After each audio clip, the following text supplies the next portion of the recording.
I'm Distinguished Professor Susan Scott, and I'm an expert in general relativity theory, cosmology, and gravitational waves. That means Professor Scott's day job is to unlock the secrets of our universe by studying the fabric of space-time. But the answers don't come easily. The theory which covers that is Einstein's theory of general relativity. Singularities are places in space-time where the laws of physics go badly wrong. An example of that could be at the centre of a black hole, where we have things like the curvature of space-time going infinite. So we know that there's a problem there, and we know that we need a new theory and new insight to cover what's happening inside those areas that we believe to be singular. Her work has been greatly enhanced by the detection of gravitational waves. One of the best examples of information we can get from gravitational waves that we can't get from other things is, of course, the collision of two black holes. Because by their very nature, they're black, they don't emit electromagnetic radiation. So we can probe the formation of those systems using gravitational waves.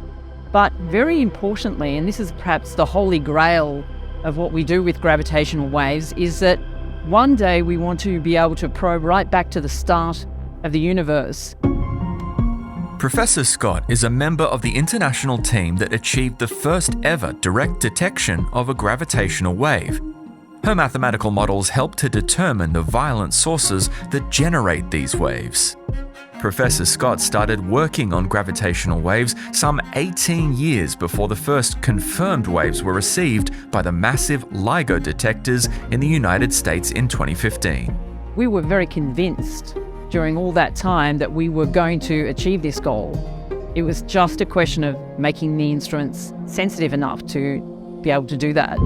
Professor Scott believes Australia could be the perfect place to build a third-generation gravitational wave detector. We are looking at possible sites in Australia, and we're very fortunate in this country that we do have the space to have a lot of possible sites. We have to look at things like seismic quietness. So it could be a LIGO-like instrument, but with much longer arm length. Instead of 4 kilometres, maybe 40 kilometres. And Professor Scott is well positioned to make the case. She's the first Australian to be elected a Fellow of the International Society on General Relativity and Gravitation, and is now the recipient of the prestigious Thomas Ranken Lyle Medal for outstanding achievements in mathematics and physics.